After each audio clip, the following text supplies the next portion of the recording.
when I was sitting in a jail cell, and I was like, you know what, this isn't for me. I know exactly what I need to be doing, and I need to stop wasting time. And that's basically what it was. It was getting quick cash, making quick money, but it wasn't the end goal. It wasn't the true purpose. And I had a conversation with God, and I said, listen, if you get me out of this situation, everything that I do from here on out is going to be for you and for my purpose. I haven't looked back since, man. And actually the same people that arrested me, I'll be working with them. So it's actually goes full circle. Building the best version of ourselves is a lead focus in how we go about cultivating our mental resilience, our mindset, our mental toughness. And today you're going to meet someone who's been surrounded and trained some of the best athletes in the world, particularly in the space of mixed martial arts, from boxing, UFC. This individual has a very esteemed background, 5-time trainer of the year across multiple disciplines. I'm so hyped to welcome the founder and the lead trainer of Daru Strong, Mr. Phil Daru. How are you today, sir? I'm amazing, man. I love that intro. Thank you so much. I appreciate you having me on. Hey man, it's cool. We just talked. We were just catching up before this about how you're in your rolling office right now, taking this interview from the car. Yeah, it's a constant thing, man. I'm always on the go, but there's always something to do, which is, I think I wouldn't have it any other way.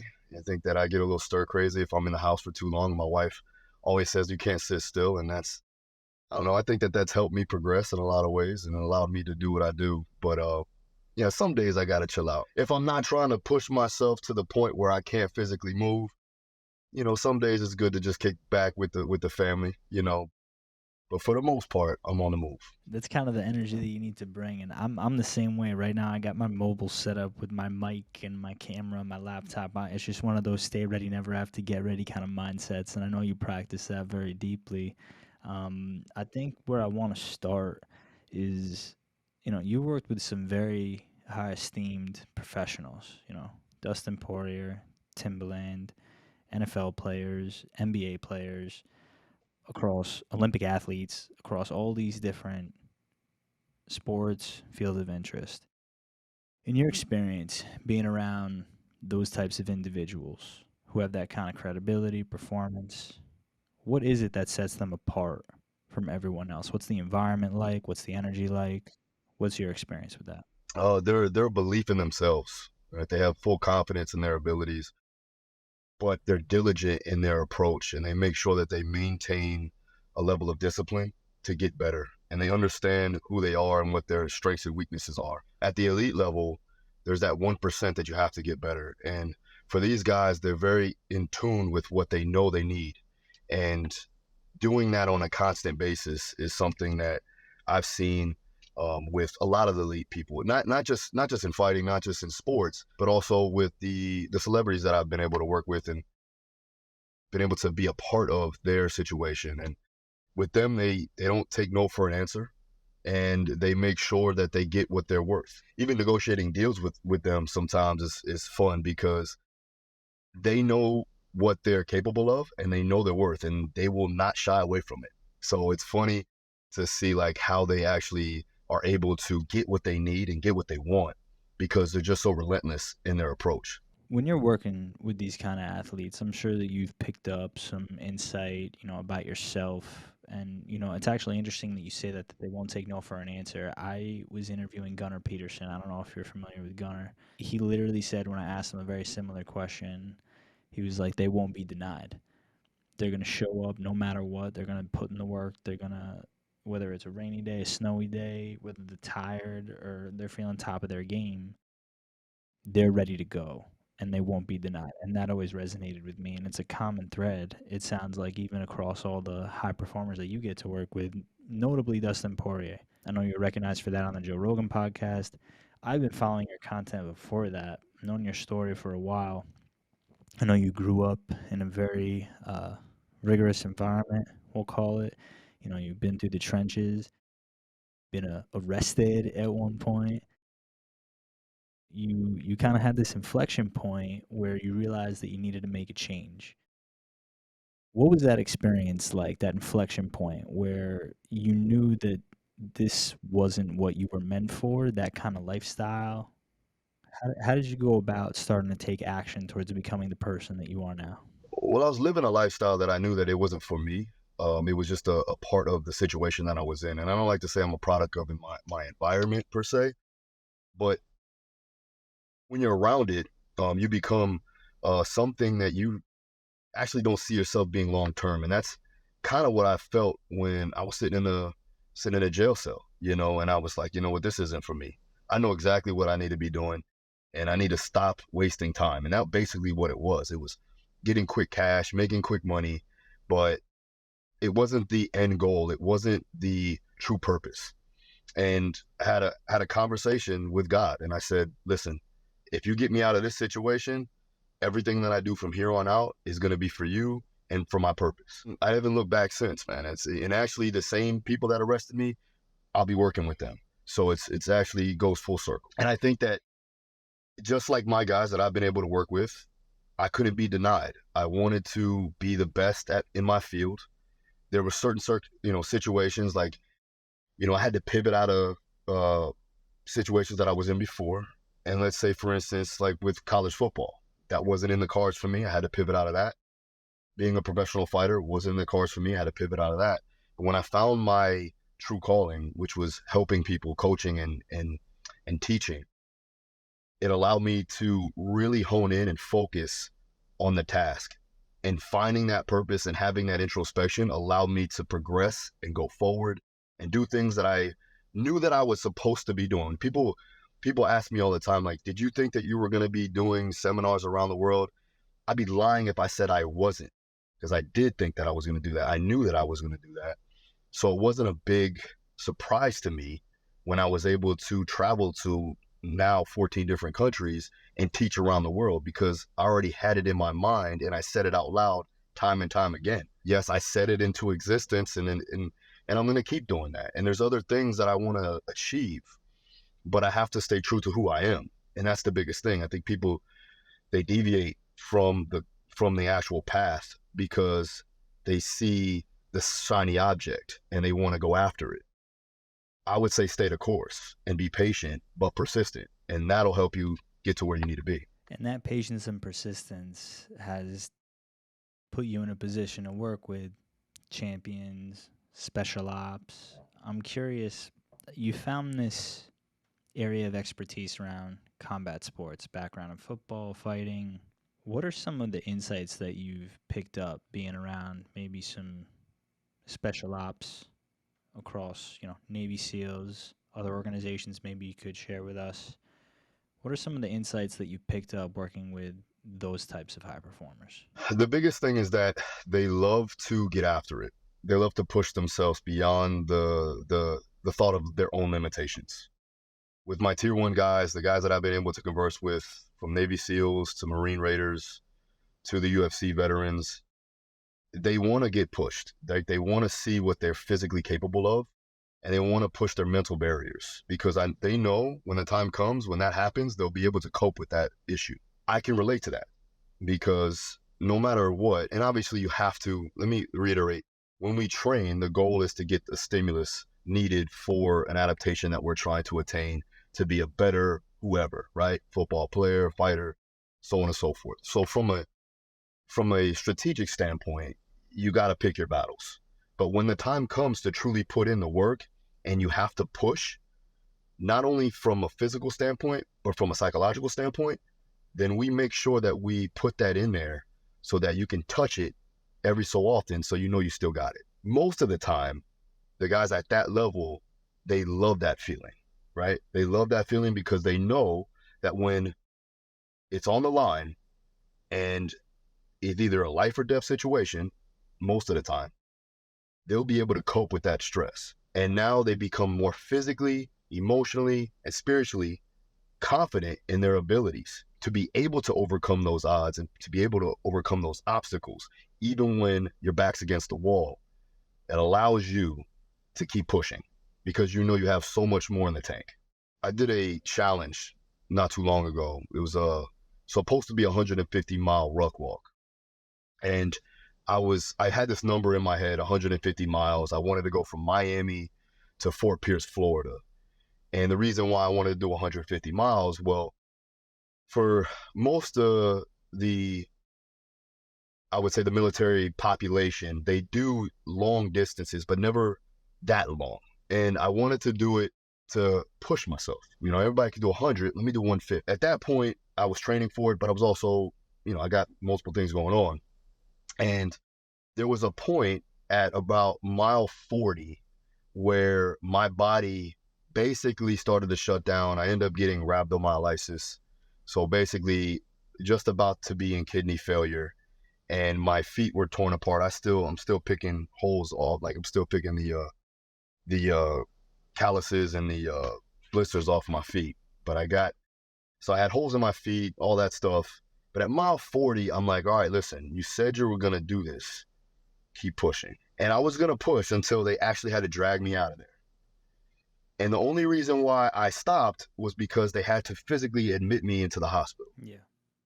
And the other reason was because I knew that I wanted to finish. I stayed on this path and I had kidney failure, then I wouldn't been able to finish down the line. So I'm going to get back in there and I'm going to do it the right way. And we learn from the issues that happened. So again, I pushed myself to my physical limitation, right? There was no, like, mentally, I'm there. I'm locked in no matter what. But physically, I knew where my breaking point was. Okay, good. Now we'll readjust. We'll recalibrate and we'll get after it again. And that's where most of the time you should try to get there at least one time a year, right? Get to that point one time a year. Now, don't put yourself in the hospital. That's me. But you want to test yourself physically beyond the point of where, because most of the time, and you know this, you're doing marathons and you're doing all of the endurance racing, that your mind is going to say stop before your body can stop. Like, I would say hours before that, maybe even days. You got to push through that. And when you have that governor telling you, okay, this hurts, I don't want to go anymore, you may get injured, all these things are going to go through your head, but just keep moving forward, right? I want to say this in the most responsible way possible, because I know there are some young kids probably listening. Go to the edge, but don't fall over the cliff. Go right there and push it to where you feel like, okay, I may be able to do one more, but if I do two more, I'm going to end up in the hospital or I'm going to end up being severely injured. Put yourself in a position to where you know that that could be your physical limitation, and then pull back, right? But you have to know who you are. You have to know your limitations. And the only way you do that is if you push to that edge. Listening to you talk about that experience, and I was going to ask you about it because I saw you were in the hospital after. I don't remember how far you got. Can you just share with us how far you got into the rock? We got to 51 miles, and then I needed to wrap up my feet because my feet were opening up, and I didn't want to get infection. So instead of having my boys like pop open the blisters and wrap it up on their own, we went to the emergency room to wrap it up for me. They looked at my feet, they were like, this is terrible. And then they're like, well, let's run some labs because you've gone 60 hours with no sleep and you've done 30 hours on your feet with 60 pounds on your back. I went from Miami, so South Beach, all the way to Boynton Beach, which is a little north of Boca Raton, Florida. And I basically, at that point, when I got to the hospital, when they ran the labs, I said, listen, you got rhabdo, and if you don't stop, you're going to have kidney failure. And then at that point, I had to think about my family, I had to think about other things, and I had to think about keeping this going the next time. So it's like, okay, I could do this and push it. And I even said it to my pacer, one of my coaches. I was like, I can probably push to like 75 miles, or I can push a little bit more. And he's like, bro, you crazy? He's like, let's just live to fight another day. And at that point, you have to be strategic. And so I had to think like a true general and say, okay, we went to as far as we could possibly go without severe long-term injury and issues down the line. And now we understand what we need to change. I need to change shoes more often. I need to have more socks. I need to not step in puddles. And at the same time, this is the first time that we've ever tried to do this on our own without any help from anybody. So it wasn't like this was a directed race where you had checkpoints. We had our own checkpoints and we had to navigate through everywhere we went on our own. So things happen, situations pop up. Again, you live and you learn. You learn from these heartaches and you learn from your mistakes. And I think the biggest thing with successful people, and this has probably been said many a times before, but if you don't learn from your losses, then it becomes a true failure. So we have to understand that. And just because I didn't make the 150, I am proud of the fact that I didn't give up mentally. I'd be lying if I said I did want to give up. You know what I'm saying? Like it crossed my mind many a time. But I also knew that I had that plan and I needed to overcome this. When I say like, my feet were jacked up, they were jacked up. They felt like I was walking on broken glass for the past 15 to 30 miles. It started it started in mile 10. That's enough of a test. It started, and you know how it goes. Like the hot spots and blisters on my feet, they weren't just like my toenails are all gone at this point. And then the hot spots underneath my feet. So on the ball of my foot, there was like a silver dollar sized hole, that it was just basically my feet were peeling apart. Let's just put it like that. So that sucked ass. Like I didn't every time I stepped, because at that point it slowed me down. So now I'm getting pissed because I'm slower than I was before, because I was hitting somewhere around 11 to 12 minute per mile paces with the ruck on. 60 pounds on your back, bro? Yeah, I was averaging 5 miles an hour with the bag on, and I was hitting it. As soon as that happened though, it dropped to 20 minute per mile paces. And then by the time I was walking up that bridge, I was I was barely even walking. I was shuffling. I have a video of the shoes, and the entire soles kind of wore off on the bottom. And I ended up finishing, or at least finishing the 51 with Nike Vaporflies, which are terrible for what this was. But I had ran out of my boots. I ran out of my trail running shoes. So it was like this was the last thing that I had. And so at that point, it just get it done. Get as much as you can done. And you learn from it. Were you scared going into it at all? Because I'm freaking out about mine. I've done some really intense stuff, like we were talking about it, but going into this, man, like there's a real like I ran a marathon last weekend, ran the next day for an hour. Like I did a 30 miler recently. I'm running for 5 hours next weekend. There's a real fear going in. And I have a military background, criminal prosecutor. Like I'm a badass, right? And I feel good about myself. But I am scared going into this thing. And like I hear stories like that and I'm like, fuck. Like I don't want rhabdo. Like I don't want to like I know I'm not gonna mentally give up. But I there's a real fear, man. It's normal to feel fear. I mean, it's a natural way of living. It's a process. I think you'd be lying if you said there's not a little bit of fear, but that fear needs to turn into excitement. The fear needs to turn into the what if. And that fear needs to be something that is going to drive you and to keep you consistent with the actual game plan.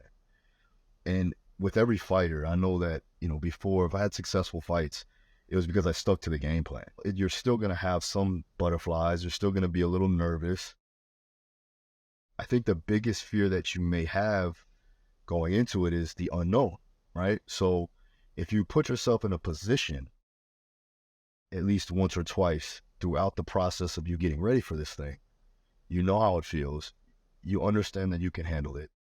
That'll lessen the fear because you've been there before. Now, the problem that I had was that I really couldn't do 150 miles on a preparation. But you can get there, you can get to that ledge. And I got to about 25 to 30 miles at one point during prep. And I felt it, but it wasn't, I was like, okay, I could do this. So I think the biggest thing for you is just to feel that pressure first. And then also believe in yourself. Like have confidence in your ability. You did all these things. So you said it, you're a tough individual. You've been through some shit. Don't second guess that. Be the person that you know you need to be.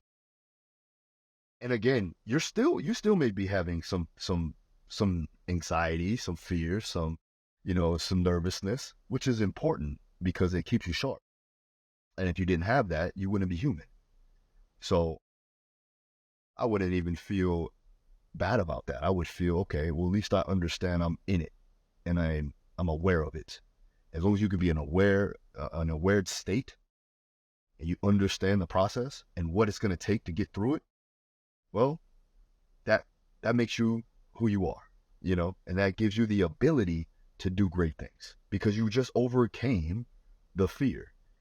And internally, that makes you a better person. No matter what, you know it from having that introspection. Bro, I was fucking scared of this shit, but I still went and did it. So at any point in time, no matter what type of shit you go through, you know exactly how you can get over it because you've done it time and time again. Hi, everyone. Welcome to Inside the Inspired. My name is Jonathan Cohen, and I have a quick favor to ask you. If you're getting any value out of this content, please take a second to subscribe to the channel. You help us reach more people, and you can also stay up to date with all the latest content coming your way. Thank you so much for tuning in. I'll catch you in the episode. I've heard you talk a bit about the psychological advantage when it comes to fighting. Like we're talking about it now and endurance.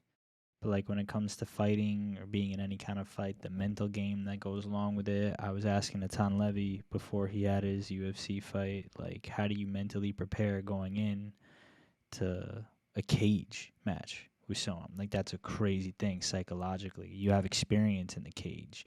You've experience in training for and training other individuals for the mental game. You just gave me some coaching. Thank you very much, by the way. That was dope. When you're in that psychological prep, if you will, you talked about self-awareness, you know, there's a bit of ego involved. How do you prime, and you just gave us a taste of it now, how do you prime individuals that you work with to go and handle the mental game that goes along with a cage match? So there was one aspect of training that I loved that Dean Thomas, my first MMA coach, put us through when we were kids. I was probably about 21, 22, and he would do these smoker fights, or not necessarily a smoker fight, but it would be imitated as in it would be an actual fight, but in the gym. So he would put on the music, walkout music. We'd have a real referee. We'd have everybody from the gym come through. They would either boo you or cheer you on, depending on where you were fighting. And then there would be multiple guys, fresh bodies coming in. So we call it dog in the hole. And every round, or actually every minute, you would have a fresh, new sparring partner come in. Not only that, but the rules were all the same. You would wear the same thing that you're going to wear inside the fight. If you didn't have it already, if you didn't have it, then we would just get as close as possible. They'd wrap your hands up. It would be the same concept. So you're doing this 2 to 3 times before your actual fight. So then you put yourself in that position to understand what you're going to have to go through when the cage door closes. The most stressful thing that a fighter can go through is the walkout. Literally, that's what it is. It's the most nerve-wracking thing because you're going to walk back that same way, either a winner or a loser. So once that cage door closes, though, however, the best know how to go, all right, this is a familiar situation. There's one guy in front of me or one girl in front of me, and I have to handle business and I have to follow the game plan. And I have to just see what they give me. Now, I would say that throughout that, doing it over and over again, that's why being a veteran gives you an edge against a younger opponent because they've been there and done that. Let's go away from fighting, for instance. Let's go away from that. Let's talk about with my football guys, right? Some of the guys that go from high school to college, it's a different environment. From college to the pros, it's a different environment. So it takes them a couple of games to really understand how to cope with that stress, how to adapt to the situation. The biggest thing that you can do, though, however, is practice the same way that you're going to compete, at least every once in a while. Not all the time, but once in a while, you need to figure out and put yourself in the position to cope with the stress that you know that you're going to have to go through when the time counts. The good thing about it is that you can get yourself in that position without getting injured. You can get yourself in the position without having to have your record on the line. And, for the most part, that allows you to really push as much as you possibly can, because you know that if you push it, you're not in any danger, but mentally you're tapped in. Mentally, you know that, okay, when I get in there, I'm going to go ahead and I'm going to do what I did just 2 weeks prior with the same shit going on. Same cheering, the same booing, the same music, the same lights, all of that. That's all noise. You got to block that out. The task is what it is. There's nothing that changed there. You've been organizing a plan of action for the past, 8 to 12 weeks. You go in there and there's nothing else that you need to worry about. Now, if you're looking at it from and you got a military background, that's a little different because the level of chaos is heightened, right? So their training still has to be chaotic. They still have to put themselves in a chaotic environment. With some of my law enforcement guys, I would put them in those positions when they're doing briefings and when they're going through their training process. We have to put them in those uncomfortable situations, whether we give them an outside stimuli with noise, with putting them into an environment that they're not used to. But when that happens, when the time comes, they're fully prepared to cope with things that are chaotic. And once you get accustomed to that, it becomes a little bit easier to auto-regulate. It becomes a little easier to navigate through those uncomfortable, unforeseen situations. Managing stress, coping with stress, identifying those triggers, practicing and preparation. I was going to ask you about prep. You gave us some insight over there. Presence is something that you kind of touched on also when you were talking about blocking out the noise. And I've also heard you refer to this in the past where, if you're not paying attention, you can quite literally just, get very, very hurt. When it comes to cultivating presence, the value of presence in training and life, what are some things that you've done with athletes that you work with and yourself as a coach, as an athlete, as a high performer? How do you cultivate presence? Just being aware of your surroundings. Breath work is something that you could do from a physiological standpoint. Blocking out other distractions is the main thing. I think that in this world today, there's a lot of distractions, right? It's at our fingertips. And being present in the moment is something that everyone needs to have the ability to do. It's almost like a Buddhist type of mentality where it's like, be present now, know what you're doing now, as opposed to thinking about what's going to happen in the future or what happened in the past. I do believe that you should have that in ways. I still think in the process of getting ready, the process of preparation, you need to have an understanding of the past so that it doesn't happen again if it was something that wasn't successful. And you also need to have ambition for the future. But when you're actually doing the thing, you need to be right there and in it. If you start thinking about the past, if you start thinking about your past failures in the moment, then you second guess yourself and you don't pull the trigger. And if you're thinking about future, sometimes it stops you from pushing to the extra mile. When you're ready to go, when the time comes, let's say, for instance, for fighters, they're sitting in the back in the locker room and they're just focused on what they're about to do, where their body is now, and also what they have to do in order to be successful. And a lot of times you'll find solitude and you'll find the ability to maintain peace in that situation. When you live in solitude and you have that introspection and you do that type of breath work where basically all you're doing is breathing in diaphragmatically, nasal breathing primarily, and slowing down your heart rate with the breath. Because now all you're thinking about is your breath. You're thinking about how to inhale and exhale. You're thinking about how to bring down the heart rate. And then at that point, anxiety starts to lessen, right? Your cortisol starts to drop. And then from there, you're fully capable of doing the task at hand once the time comes, because there's no other thing that you're thinking about. It just becomes clear to you. Clearing out the mind, I think, is very important, not only for getting ready for a fight, but how about getting ready for an exam? How about, doing the job that is necessary for you, like as an attorney, as you go into a courtroom, you have to be totally prepared, but also aware that you're in a space right now that this is all that matters. Nothing else matters right now because I have to be so in tune with what I'm about to say. Otherwise, people's lives depend on it. So that would be one way. Another way would be to, again, use a form of meditation with the breath.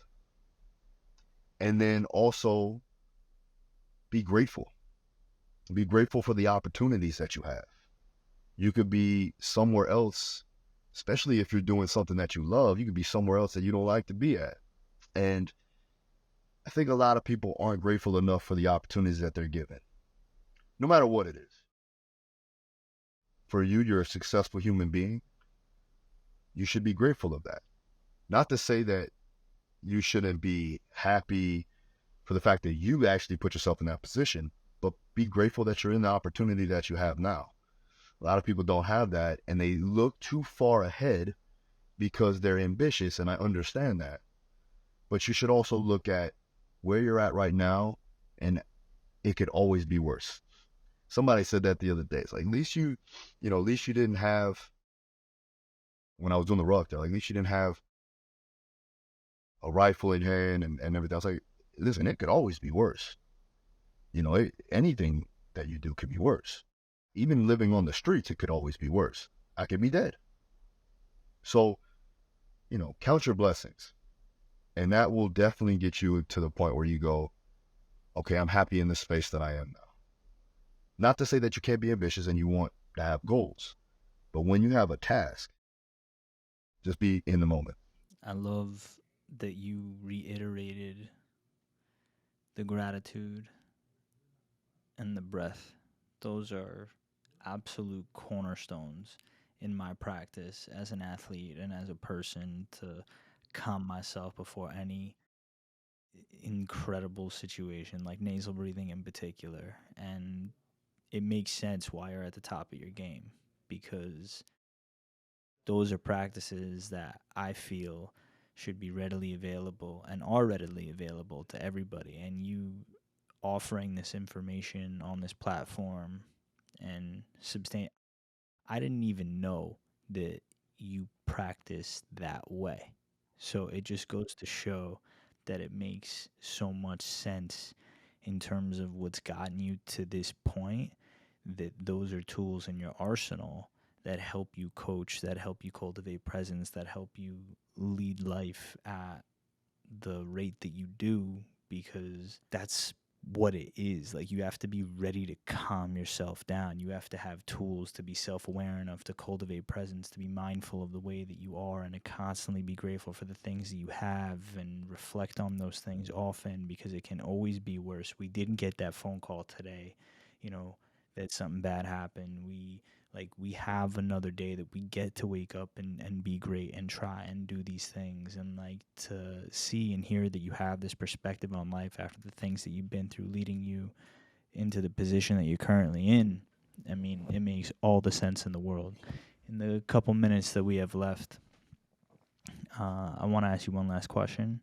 It's a question that I pose to nearly all my guests. If the future version of you from 10 years from now were to fly in and offer you some advice in order to get there, what do you think he would say to you? It's tough to say, because you look at your life now, 10 years ago from where you're at today, and you go, wow, there's a lot of growth that happened. I was 25 years old. I was in a position where, like, I think I was just about to retire and leave the sport of competing in MMA. And then I started coaching, like, full time, as far as, like, with professional fighters. I will say this, no matter where it is and what I'm doing, if I were myself now, or if I was myself telling myself who I am now, I would probably say just stay the course. I would say the same thing that I say now, because those are principles of life. Things will change, opportunities will come. I don't know what will happen not in 2 years from now, because opportunities come when you're staying the course, when you're doing what your purpose is. So I guess I would just stick with that. I would say, stay the course, know your purpose, be patient, but always look to progress. And we'll see what happens. But I think that as long as you keep those core principles, everything will be what it is, and you will be in the position that you were intended to be in.